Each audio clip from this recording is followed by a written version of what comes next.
Buenas mates fantásticos. En el video de hoy, junto a mis compañeros Pablo Barrio, Valentina Girón, Clemente Ibarra, Cristiane Paredes y yo, Richard Borges, aprenderemos el concepto de fracción unitaria en la recta numérica y cómo a partir de esta podemos obtener fracciones mayores en un contexto de medida. Para comenzar a entender el concepto de fracción unitaria, primero debemos recordar qué es una fracción. Una fracción es una división entre dos números que se expresan de la siguiente forma, con un número sobre otro. Esta está compuesta por un numerador y un denominador.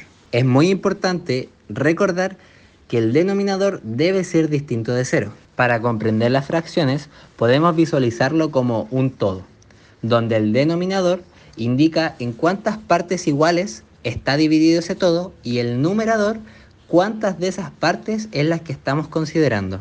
Con este ejemplo les quedará totalmente claro. Si tenemos una pizza y la dividimos en 4 partes iguales y yo tomo 3, puedo pensarlo como que estoy tomando 3/4 de la totalidad de la pizza.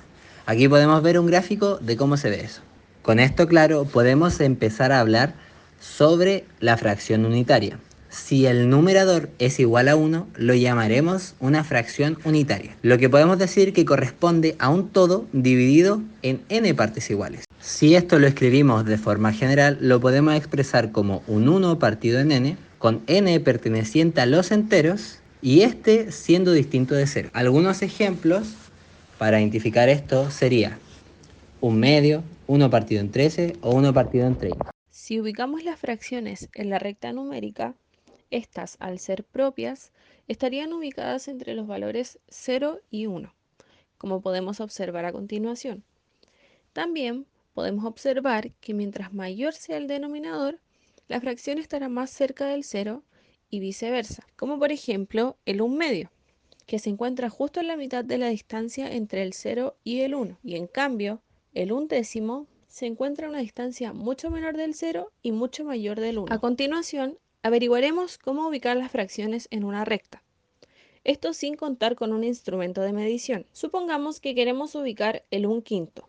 Primero, debemos contar con un segmento principal, el cual interpretaremos como una unidad, es decir, un entero. A continuación, debemos dividir dicho segmento en tantas partes iguales como nos indique el denominador, que en este caso serían 5.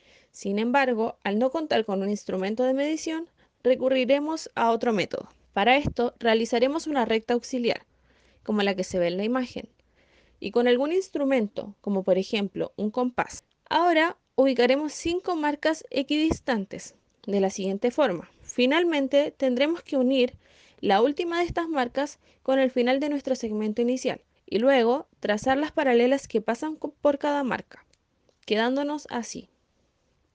De este modo, logramos separar nuestro segmento en 5 partes iguales, por lo que cada una de estas divisiones mide 1/5 del total del segmento. Además, el resto de fracciones, es decir, aquellas que no son unitarias, se pueden interpretar como la suma de dos o más fracciones unitarias. Por ejemplo, podemos escribir 3/8 como 1/8 más 1/8 más 1/8, o como 1/8 más 1/4. Del mismo modo, podemos hacerlo con las demás fracciones. ¿Cómo podemos visualizar la suma de fracciones en la recta numérica? Por ejemplo, vamos a sumar 1/6 y 1/8. Esto lo podemos hacer de forma inmediata tomando las respectivas longitudes de cada una de las fracciones y situando una inmediatamente luego de la otra, obteniendo el siguiente segmento. Pero, ¿cómo determinamos la longitud de este segmento? Una opción sería simplemente sumar las fracciones con los métodos convencionales, mínimo común múltiplo y demás, como se ve en pantalla. Esto funciona solamente porque conocemos las medidas de ambos segmentos, pero podría no ser el caso. Por ejemplo, tomemos estos mismos segmentos y ahora fijamos demencia por un momento y supongamos que no conocemos sus medidas. Los llamaremos A y B. Queremos sumar sus longitudes y expresar esto en una unidad de medida común. Para esto tendremos que situar cada segmento junto a sí mismo tantas veces como haga falta hasta que se obtenga una medida en común, como se ve en la imagen. Podemos ver entonces que 3 veces la medida de A es igual a 4 veces la medida de B. Diremos entonces que estas medidas son conmensurables, ya que se encuentran en una proporción. En este caso, A es a B como 4 es a 3. O, si reordenamos un poco, 1/4 de A es igual a 1/3 de B. por lo que puedo obtener una medida común si divido al segmento A en 4 segmentos iguales o a B en 3 segmentos iguales. Luego, con esto podría medir la longitud de la suma, obteniendo que mide 7 veces un cuarto de A, o de forma análoga podríamos concluir que mide 7 veces un tercio de B. Esto se condice con los cálculos aritméticos mostrados previamente. Esto tiene utilidades importantes para la medición de longitudes. Por ejemplo, supongamos que quiero tomar como unidad de medida referencial un pato de hule y quiero determinar cuántos patos de hule mide el largo de una mesa. Así, podría determinar que mi mesa mide 5 patitos de hule. Sin embargo, podría ocurrir que mi mesa mida más de 5 patos de hule, pero menos de 6 patos de hule, por lo que no podría medir de forma exacta. ¿O sí? Pues, para hacerlo, tendremos que recurrir a las fracciones. Cortaremos al señor pato en tantas partes iguales como haga falta para que podamos obtener una medida precisa. Pero no se preocupen, solo de forma metafórica. Por ejemplo, podemos comenzar dividiendo el pato en 2 partes iguales, y nuestro problema quedaría resuelto, por lo que diríamos que la mesa mide 11 medios patos, o lo que es lo mismo, 5 patos y medio. Pero esto no siempre bastaría.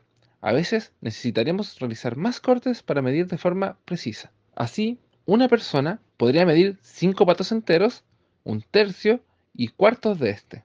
Si lo piensas, este es el mismo principio que sigue nuestro sistema de medición, donde tomamos un metro, lo dividimos en 100 partes iguales, llamadas centímetros, y estas a su vez se subdividen en milímetros. Este mismo método se puede utilizar para generar un sistema de medición con cualquier referencia, por ejemplo, tu cantante favorito, la Torre Eiffel o el nóctulo que vive en el desván de tu casa. A.